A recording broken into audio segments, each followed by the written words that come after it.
Hello, Steve White, Steve Arts 89. Well, I just finished watching Halloween Ends. It's Halloween night. Technically, it's the 1st of November, but I watched the trilogy and I found the third film very challenging.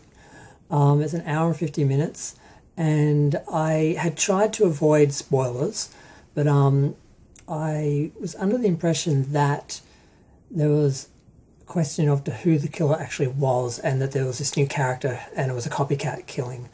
And I also saw comparisons to Friday the 13th Part 5, which is where there is a copycat of Michael, and Jason, and we see Jason, but he's just a ghost or a flashback or a memory. He's not actually real. He's never actually in the film.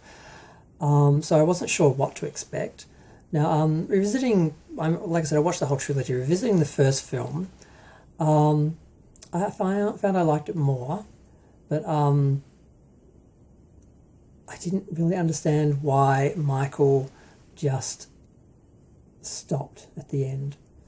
And then the second film, it carries right on, and it's funny.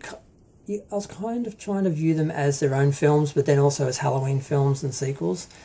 And as a Halloween sequel, they made the same mistakes they did in the second film.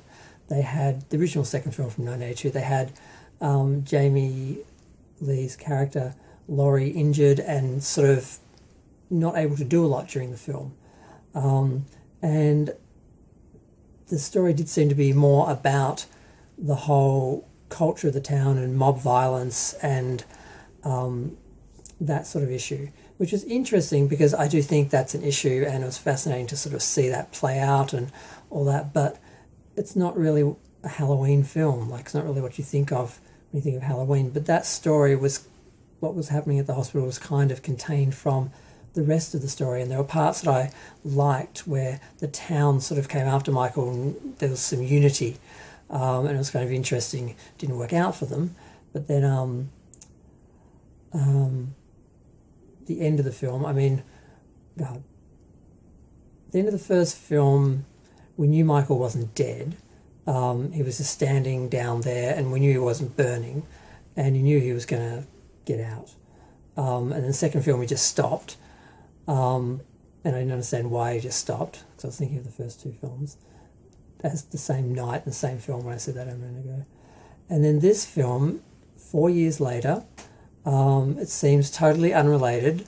It starts off with this kid, Corey, who's babysitting, and there's an accident. The kid locks him in the basement, and when he's breaking out of the basement, sorry, not the basement, God, the attic, when he's breaking out of the attic, he accidentally hits the kid with the door and knocks the kid over the edge of the stair railing, and he falls like 3 floors down and dies. And he gets blamed for it, like it was deliberate. And then he eventually the town turns him into a boogeyman, another boogeyman like Michael. And there's this whole issue of where did Michael go and how does the town deal with this boogeyman, and then living with the trauma of what's happened and the unresolved issue of Michael, because he was never found, he was never killed, he's still out there. Now, somehow Laurie manages to go into therapy and live a fairly functional life. She buys a house, she's living with Alison, she seems fine, but, it keeps coming up. She's writing a book and people haven't forgotten it, and then Alison starts dating this kid who has this reputation. Laurie sees something in him, and this guy's being bullied, and this is where it gets really weird, because he gets thrown off a bridge, and then you see him dragged into the drain, and we were sort of aware that Michael was living in the drains or hiding in the drains or something, and you think, why? Okay, he must just escape, and he kind of lets him go, but then he comes back. He kills someone, and then he comes back and he kills another person, and he's sort of aiding Michael, Michael's aiding him, and I'm sort of looking at this, I'm thinking, is this real? Is this in his imagination? Did the town turn him into a killer, like he didn't have a chance to be a normal person, so now he's become a killer, and now he's taking on Michael's persona or inspiration, or the evil is like getting into him? Like, what is this? Is this real? Because at first I thought it was real, and then I started to think, no, this is all in his head. This is not happening. There's no way Michael would work with him and not just kill him. Now, when he was first attacking Corey, we saw a bunch of images flash, like they were seeing into each other's eyes and seeing something, or connecting, or their paths or something.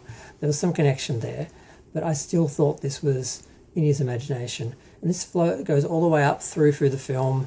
He keeps killing people, and Michael kills people there as well, like he's there, and you're like, is he really there, or is he imagining he's there and he's really killing the people? Because he killed some of them himself, and then other ones Michael killed. And I thought it was all in his head for the longest time, and I thought, well, how are we going to have this final confrontation? And I'm like, well, I guess we're just going to have her fighting him.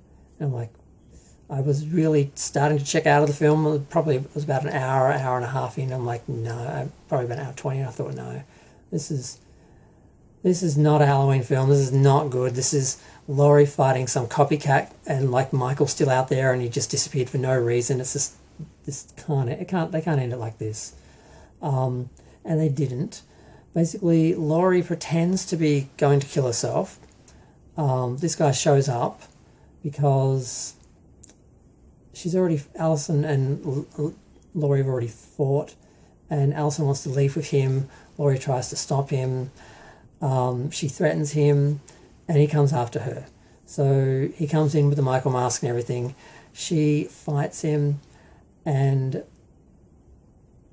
he kills himself so that Laurie gets the blame and, destroys the relationship with Alison. I guess that was his plan. And after this happens, Michael actually shows up, and they have this huge fight in the kitchen, what we've seen in the trailer. It's pretty brutal, and she manages to stab his hands and temporarily pin him to the counter, and she knocks the fridge over, which jams his leg, and he's basically not able to escape, and she slits his throat, and then Alison comes in because he grabs her, and she gets on his stomach and stabs him in the heart, but it doesn't kill him right away. He starts to fight back, he starts to choke her, and she actually says, do it, like she wants to die as well. She just wants it to be over, because Alison has basically told her, this is all about you, everyone's blaming her, it's all in you, you aggravated him, you taunted him, you basically kept this alive, you just dragged it along with you, and basically everyone blames her, and blaming the victim.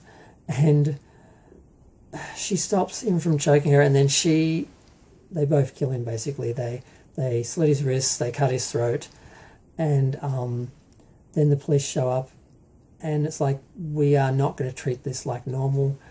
And they basically literally tie him to the top of a police car and parade him through the town to the wreckers, and they basically put his body into this giant crushing machine that it basically crushes up pieces of metal and that, not like the big machine that turns the cars into little cubes, but like it tears through, and you just see his body just be torn in and turned into mulch, basically. And that sort of ends it for everyone.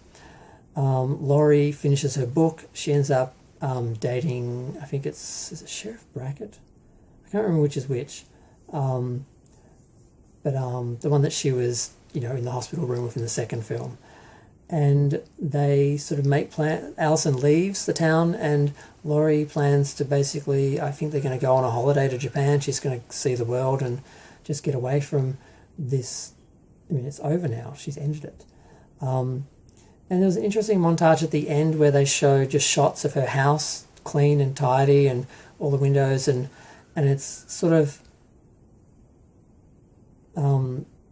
tying into the end of the original Halloween, where you saw all the shots of the house and the neighborhood, and you just know that Michael's out there somewhere breathing, just like at the end of the first film. At the end of the credits, you heard him breathing, so you knew he wasn't gone. You knew he wasn't dead.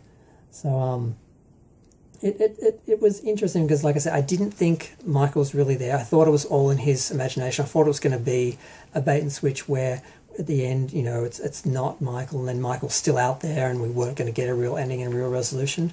But Michael really was killing along with him, like aiding him, or he saw something in him or something. It didn't make a lot of sense, but we did still get that final confrontation and his death and destruction. Not enough to just cut his head off.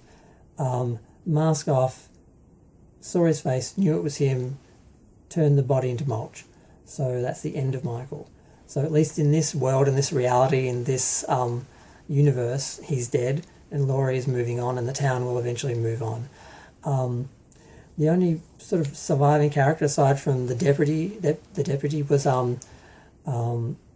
Lindsay, who's running the bar, and the black lady who got stabbed in the neck with the fluorescent tube. She survived, and she's there at the end when he's mulched and everything, and the kid that was being babysat, like the town was there, and it was interesting, and I'm okay with how it ended.